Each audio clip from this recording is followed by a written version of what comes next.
वो चीखते हुए उठ गया और खुद को हॉस्पिटल में पाकर फटाफट वहां से भागने की कोशिश करने लगा।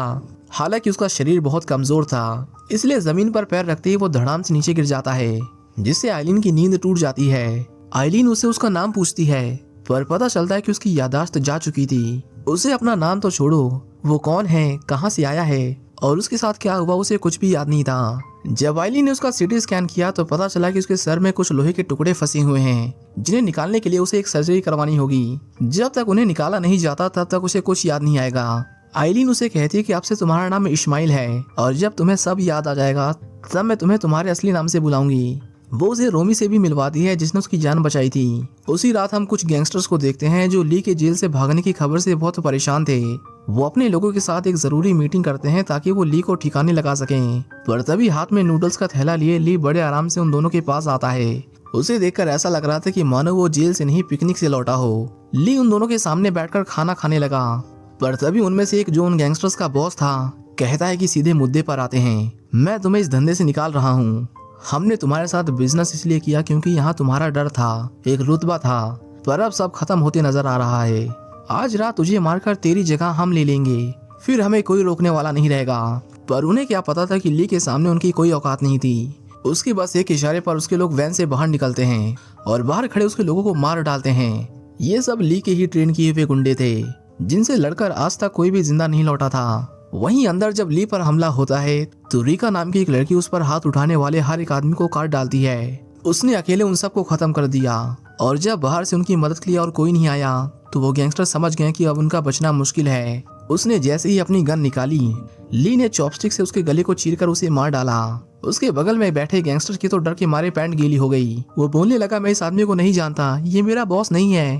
पर ली बोला, जब तू इसे नहीं जानता तो जब ये बोल रहा था तो तू यहाँ बैठा बैठा सुन क्यों रहा था। ली उसे मारने ही वाला था कि तभी वो आदमी कहता है कि मुझे मत मारो, मैं कुछ ऐसा जानता हूँ जो आपके काम आ सकता है। मुझे एक आदमी के बारे में पता चला है जो आपका बहुत खास था, उन्हें वो समुद्र के पास मिला, वो अभी हॉस्पिटल में है, मैं उसे आपके पास ला सकता हूँ। ये सुनकर ली रुक जाता है और सोचने लगा कि कहीं ये वही तो नहीं। उसने बॉन्डी के कान पर गोली मारी और बोला, अब तू हॉस्पिटल जा सकता है, जा उसे उठाकर मेरे पास ला। बॉन्डी जब हॉस्पिटल गया तो एक नर्स उसे पहले फॉर्म भरने को कहती है क्योंकि और भी पेशेंट लाइन में थे। पर बॉन्डी उस नर्स के साथ बदतमीजी करता है और उसे रोकने आए गार्ड्स को भी थप्पड़ मारता है। उन्हें लड़ते हुए देख आइलिन वहां आती है। जब उसने देखा कि उसका पेशेंट एक गुंडा है तो उसने सबसे पहले उसका इलाज करने का सोचा।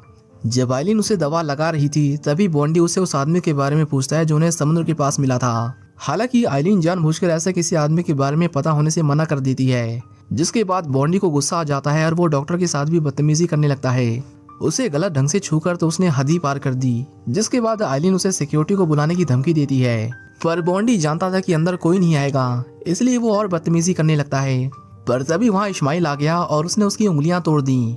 गुस्से में बॉन्डी उसके सर पर कांच की बोतल दे मारता है, जिससे इस्माइल कुछ देर के लिए सुन्न हो गया। हालांकि जैसे उसने होश संभाला उसे पता नहीं कौन सा भूत चढ़ा, उसने बॉन्डी की गर्दन पकड़ी और उसे इतनी जोर से दबाया कि उसकी सांस रुकने लगी। इससे पहले कि वो उसे मार डालता, आइलिन उसे शांत करती है, जिसके बाद इस्माइल उसे जाने देता है। उस रात घर जाते वक्त आइलिन इस्माइल से पूछती है कि कौन हो तुम, आज जो तुमने किया उसे देखकर मैं बहुत डर गई थी, अगर तुम यहाँ रहे तो तुम्हारी जान को खतरा हो सकता है, तुम मेरे साथ जकार्ता चलो। यहाँ इस्माइल को पता चलता है कि उसके सर में कुछ फंसा हुआ है, जिसके इलाज के लिए उन्हें जकार्ता ही जाना पड़ेगा। यहाँ रहा तो उन गुंडों का पता नहीं, पर यह बीमारी उसे जरूर मार देगी। अगले दिन हम उन दोनों को एक बस स्टैंड पर देखते हैं जहाँ से जकार्ता के लिए बस जाती थी। बैठे बैठे इस्माइल को अपने अतीत की एक झलक दिखाई देती है, जिससे उसके सर में दर्द शुरू हो जाता है। इसी बीच हम बॉन्डी और उसके आदमियों को देखते हैं जो छुपकर उस पर नजर रख रहे थे। जल्दी उनकी बस आ जाती है पर वो उन्हें देख नहीं पाते क्योंकि बीच में एक वैन आकर खड़ी हो गई थी।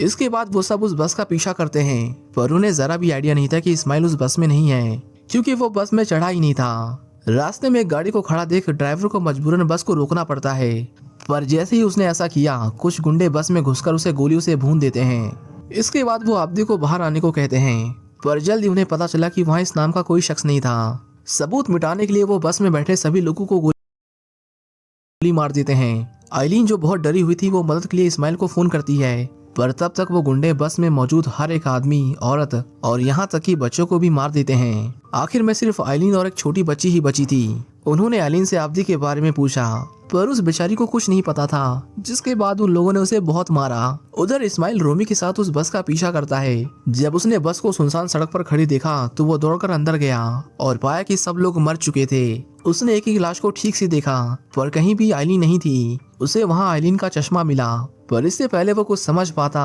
एक आदमी हाथ में पेट्रोल की कैन लिए बस के अंदर आया। इस्माइल उसे हाथ जोड़कर रिक्वेस्ट करता है कि वो उसे जाने दे, वो किसी को कुछ नहीं बताएगा। लेकिन उस आदमी ने इस्माइल पर हमला कर दिया।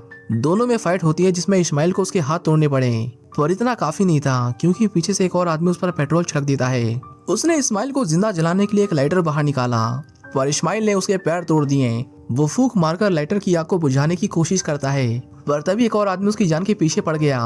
वो बस में आग लगाकर उसे बाहर से लॉक कर देते हैं, पर इससे पहले आग की लपटें उस तक पहुंचती इस्माइल उस बस से बाहर निकल जाता है। एक ने उसे गोली मारने की कोशिश की, पर तभी उसकी जान बचाने के लिए रोमी बीच में कूद पड़ा, जिस कारण उसे गोली लग जाती है। अपने दोस्त की मौत से इस्माइल बहुत दुखी था, पर तभी पीछे से कोई उस पर हमला करके उसे बेहोश कर देता है। वहीं दूसरी तरफ हम बॉन्डी को देखते हैं, जो बोलता है लड़की तो ठीक है, लेकिन हम इस बच्ची को यहाँ क्यों लाए हैं, ये हमारे किसी काम की नहीं, इसे जाने दो। पर वो लोग उसे गोलियों से भून देते हैं क्योंकि अब वो उनके किसी काम का नहीं था। इसके बाद आइलीन को एक कैद खाने में फेंक दिया जाता है, जहाँ रीका उसे बहुत टॉर्चर करती है। उसे आइलीन के पास इस्माइल की मेडिकल रिपोर्ट्स मिली, जिसे वो ली के पास लेकर जाती है, जिसके बाद ली अपने लोगों को उसे जिंदा पकड़कर लाने को कहता है।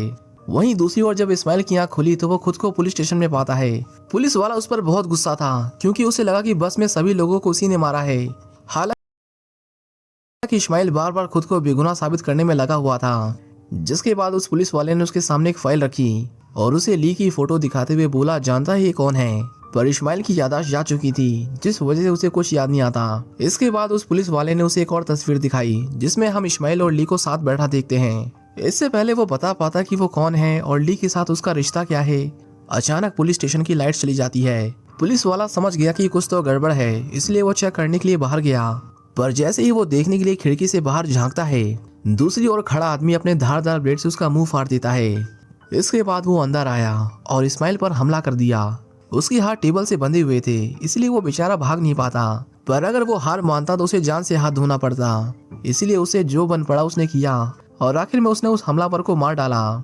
इसी बीच किसी ने अंदर एक ग्रेनेड फेंक दिया, जिससे बहुत बड़ा धमाका होता है, पर इस्माइल इसमें भी बच गया और उसे मारने आए सभी लोगों को मार डाला। वो भाग ही रहा था कि तभी उसने गेट पर दो और लोगों को देखा जो उसे ही मारने आए थे। उनमें से एक बोला, तू जाके लाइट्स ऑन कर, इसे मैं ठिकाने लगाता हूँ। इतना कहकर उसने गोली चलाई, पर वो इस्माइल को नहीं लगी।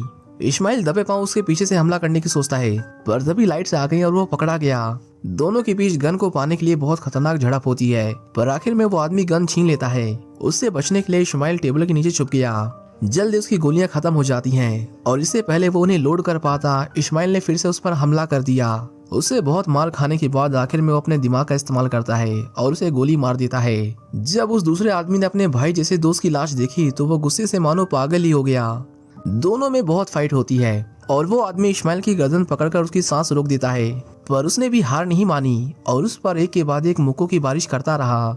इस्माइल ने उसे मार मार कर अधमरा कर दिया, पर वो उसे जान से नहीं मारता क्योंकि वो कोई किलर नहीं था। पर जब वो जाने लगा तो वो आदमी फिर से उस पर हमला करता है, जिसके बाद उसे मारना ही पड़ा। धीरे धीरे उसे याद आया कि जिन लोगों को उसने मारा कभी वो उसके दोस्त हुआ करते थे, उन्हीं के साथ उसने अपना पूरा बचपन बिताया था। पर अफसोस पछतावा करने के लिए अब बहुत देर हो चुकी थी।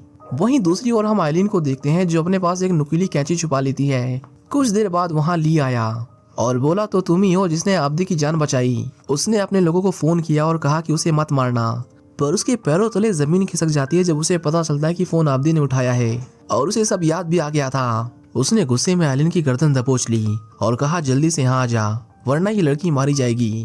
वो आब्दी को लोकेशन भेजता है, पर इसी का फायदा उठाकर आइलीन ने उस पर कैंची से हमला कर दिया। ली बोला, तुम्हें मेरे गले पर वार करना चाहिए था, नस वहीं होती है, डॉक्टर होके तुम्हें इतना भी नहीं पता। ली अब बस आब्दी का इंतजार कर रहा था। एक टूटी हुई तलवार देखकर उसे वो दिन याद आता है जब उसने आब्दी को मारने की कोशिश की थी। उस दिन आब्दी ने उसके सबसे बेस्ट फाइटर को मारा था। इसका मतलब था कि अगर आज उसके लोग उसे नहीं रोक पाते हैं तो उसे खुद अपने हाथों से उसे मारना होगा।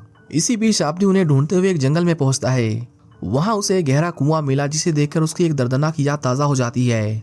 इस कुएं में ली कुछ बच्चों को नीचे फेंकता था, जहाँ वो उन्हें कई दिनों, कभी कभी कई हफ्तों तक भूखा रखता था। और जब सब में भूख बहुत ज्यादा बढ़ जाती थी तो वो नीचे एक पानी की बोतल फेंक दिया करता था, जिसे पीने के लिए वो एक दूसरे को जान से मार डालते थे। आखिर में जो जिंदा बचता उसे ली ऊपर खींच लिया करता था। फिर वो उन्हें ट्रेन करता और उन्हें कातिल बनाता ताकि वो सब जिंदगी भर उसके लिए काम करें। आब्दी को सब याद आ ही रहा था कि तभी वहाँ उसका एक पुराना दोस्त आता है। उसने कहा तो तुम्हें सब याद आ ही गया। आब्दी और बेजो दोनों अच्छे दोस्त हुआ करते थे, यहाँ तक कि बेजो ने कई बार उसके लिए अपनी जान को भी खतरे में डाला था। पर ये उनकी खराब किस्मत ही थी कि आज वो एक दूसरे के सामने थे। बेजो कहता है काश तुम यहाँ ना आए होते, मैं तुम्हें एक और मौका देता हूँ, यहाँ से वापस लौट जाओ और मैं तुम्हें नहीं मारूंगा। पर आब्दी आइलिन के बिना वापस जाने से मना कर देता है। वो हमला करने के लिए आगे बढ़ता है पर बेजो पीछे होते होते कहीं गायब ही हो गया। आब्दी को लगा कि वो चला गया पर ऐसा नहीं था। वो अचानक से हमला कर देता है। बेजो बाकी फाइटर्स की तरह नहीं था, वो बेहतर और ताकतवर था, इसलिए आब्दी भी उसके आगे ज्यादा देर टिक नहीं पाता।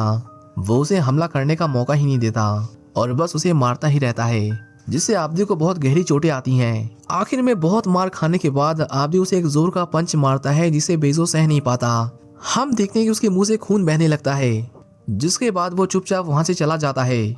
आब्दी जब उसके पास आया तो उसने देखा कि बेजो की मौत हो चुकी थी। वो खुद को संभाल पाता उससे पहले ही रिका उस पर गोली चला देती है। किसी तरह जान बचाते हुए वो एक बड़े से पत्थर के पीछे छुप गया और मौका मिलते ही उस पर हमला कर उसकी गन उससे छीन ली। रिका का चेहरा देखकर आब्दी को याद आता है कि ये वही लड़की है जिसने उस पर गोली चलाई थी। आज उसी की वजह से उसकी ये हालत है। रिका उसे कहती है तुम्हें याद है हम दोनों कितने करीब हुआ करते थे। वो ये कहकर उसके पास आने की कोशिश करती है पर आब्दी ने उसे पीछे रहने को कहा क्योंकि वो उसे मारना नहीं चाहता था। रिका कहती है उस लड़की के लिए तुम हमारे रिश्ते को भूल गए। वो गुस्से में थी इसलिए उसने आब्दी पर हमला कर दिया। वो उसे कई बार चाकू से मारती है जिससे वो बुरी तरह घायल हो गया। हालांकि आब्दी उसे नहीं मारता। वो बोला बहुत हुआ, यहीं रुक जाओ, तुम जानती हो कि ली एक दरिंदा है, उसका साथ मत दो। इतना कहकर वो वहाँ से जाने लगता है पर रिका ने फिर उसे धोखा दिया और उसे मारने की कोशिश की। आखिर में आब्दी उसके सर पर वार कर उसे बुरी तरह घायल कर देता है। उसने रिका का चाकू उठा लिया और उसे पीछे हटने को कहा। ऐसा लगा कि दोनों ने समझौता कर लिया पर आब्दी ने जैसे ही उसकी ओर मदद का हाथ बढ़ाया रिका उस पर फिर से बंदूक तान देती है। उसने एक के बाद एक उस पर कई गोलियां चलाईं, इसलिए आब्दी को भी उसे मारना पड़ता है। पर जब उसने अपनी आंखें खोली तो पाया कि उसे एक भी गोली नहीं लगी थी। ये रिका ने जानबूझकर किया था। वो कहती है अब हम दोनों का हिसाब बराबर हुआ और बस ये कहकर वो उसकी बाहों में दम तोड़ देती है। उसकी मौत से आब्दी को बहुत तकलीफ होती है पर वो बेचारा कर भी क्या सकता था। हम देखते हैं कि ली बड़ी बेसब्री से आब्दी का इंतजार कर रहा था। उसे उम्मीद थी कि वो यहाँ अपने घुटनों पर रेंगता हुआ आएगा पर होता बिल्कुल उल्टा है। आब्दी उसे फोन करता है और बताता है कि वो बाहर ही खड़ा है। इसी बीच एक आदमी आइलिन के सेल में आता है और उसे अपने साथ चलने को कहता है। आइलिन ने जब उसे मना किया तो वो उसके साथ जबरदस्ती करने लगा। वो आइलिन का रेप करने की कोशिश करता है पर तभी वो छोटी बच्ची उसके सर पर प्लेट दे मारती है जिससे उसे बहुत चोट आती है। इसके बाद उसने आइलिन और उस बच्ची को बहुत मारा। मौका पाते ही वो लड़की उसकी राइफल उठा लेती है और इसी बीच आइलिन ने भी उस पर हमला कर दिया। उस आदमी ने जब उनके कांपते हुए हाथ देखे तो उसे लगा कि ये लोग क्या ही गोली चलाएंगे पर तभी वो छोटी बच्ची राइफल से लॉक हटा देती है, जिसके बाद आइलिन ने उसे गोलियों से भून दिया। वो दोनों बाहर जाते हैं जहाँ उसे एक और आदमी मिला पर वो उसे भी मार डालती है। गोलियों की आवाज सुनकर कुछ और लोग उसका पीछा करते हैं। वो जितनों को मार सकती थी उसने उतनों को मारा पर जल्दी उसकी गोलियां खत्म हो जाती हैं। वो लोग उसे मारने के लिए आगे बढ़ ही रहते कि तभी वहाँ आब्दी आ गया और उन सबको मारकर उसे बचा लिया। वो बोला आइलिन बाहर आ जाओ, ये मैं हूँ इस्माइल। पर हम देखते हैं कि आइलिन बहुत डरी हुई थी। वो उसे खुद से दूर रहने को कहती है क्योंकि उसे लगा कि वो भी इन लोगों की तरह एक दरिंदा है। पर आब्दी बोला आइलिन मैं इन लोगों जैसा नहीं हूँ, तुमने एक बार मेरी जान बचाई थी, मैं चाहता हूँ कि एक बार फिर मुझे बचा लो। ये सुनकर आइलिन ने चाकू नीचे कर दिया और उसके गले लगकर जोर जोर से रोने लगी। इसी बीच आब्दी की नजर ली पर पड़ी जो बहुत गुस्से में था। वो उस पर हमला कर देता है और उसे बहुत मारता है। ली बोला तू बस एक कुत्ता है जिसे वफादारी का मतलब नहीं पता। जब उसे पता चला कि रिका मर चुकी है तो वो रोने लगा क्योंकि उसने रिका को अपनी बेटी की तरह पाला था। आब्दी कहता है वो उसी दिन मर गई थी जब तुमने उसे कुएं से बाहर निकाला, उसकी मौत के जिम्मेदार सिर्फ तुम हो। ये सुनकर ली को बहुत गुस्सा आता है और वो आब्दी पर हमला कर देता है। उसका हर एक वार बहुत सटीक और जानलेवा था जिसके कारण बस कुछ ही मिनटों में आब्दी अपने पैरों पर खड़ा तक नहीं हो पाता। पर उसमें अभी जान बाकी थी इसलिए वो हार नहीं मानता और ली से लड़ता रहता है। ये फाइट तब तक खत्म नहीं होती जब तक दोनों में से कोई एक मर नहीं जाता। देखते ही देखते उनकी लड़ाई और भी घातक होती जाती है जिसमें आब्दी को सबसे ज्यादा दर्द सहना पड़ता है। पर इन सब के बावजूद वो हिम्मत करके एक बार फिर से उठता है और उसने ली पर एक के बाद एक कई मुक्के बरसाए और अपने आखिरी वार में उसने ली को इतनी जोर से मारा कि उसके बाद वो दोबारा खड़ा नहीं हो पाया। अब उसमें और लड़ने की हिम्मत नहीं बची थी, इसलिए वो वहां से भागने की कोशिश करता है, पर अब्दी उसका पीछा नहीं छोड़ता। जब तक वो उसे मार नहीं देता वो कहीं नहीं जाने वाला था। ली एक बार फिर से उस पर हमला करता है। इस बार उसने अपनी पूरी ताकत झोंक दी, पर अब्दी भी उसका एक हाथ तोड़ देता है। अब्दी उसे उठाकर एक नुकीली लकड़ी पर फेंक देता है, जो उसके शरीर को चीरकर उसके आर पार हो गई। ली अब अपनी आखिरी सांसें गिन रहा था, पर उसकी मजाल तो देखो, मरते मरते भी वो अब्दी को मारने की कोशिश करता है। ली उसके गले को उसी नुकीली लकड़ी में घुसाने की कोशिश करता है। वो अपने मकसद में कामयाब होने ही वाला था कि तभी आलिन पीछे से अब्दी को खींचने लगी, जिससे वो कमजोर पड़ गया और उसकी पकड़ ढीली पड़ गई। जल्द ही खून बहने की वजह से उसकी मौत हो जाती है। अब्दी की जान तो बच गई, पर उसे इतनी चोट आई थी कि वो बेहोश हो जाता है। इसके बाद सीन शिफ्ट होता है और हम आइलिन को एक हॉस्पिटल में देखते हैं। डॉक्टर्स ने अब्दी का इलाज करके उसके सर से उन लोहे के टुकड़ों को निकाल दिया था, पर अभी वो कोमा में है। उसकी चोटें इतनी गहरी थीं कि उसे ठीक होने में महीनों भी लग सकते थे। अब्दी के साथ जो भी हुआ उसके बारे में सोचकर आइलिन की आंखों में आंसू आ जाते हैं, पर उसने किसी तरह खुद को संभाला और उसकी सलामती के लिए भगवान से प्रार्थना करने लगी। इसी बीच उसकी नजर एक बोर्ड पर पड़ती है जिसमें पेशेंट का नाम लिखा होना चाहिए था, पर वहाँ कुछ नहीं लिखा था। आइलिन वहाँ अब्दी का नाम लिखती है, हालांकि बाद में उसने तुरंत ही उसे मिटा दिया। अब ये उसकी दुआओं का ही असर था कि अब्दी को उसी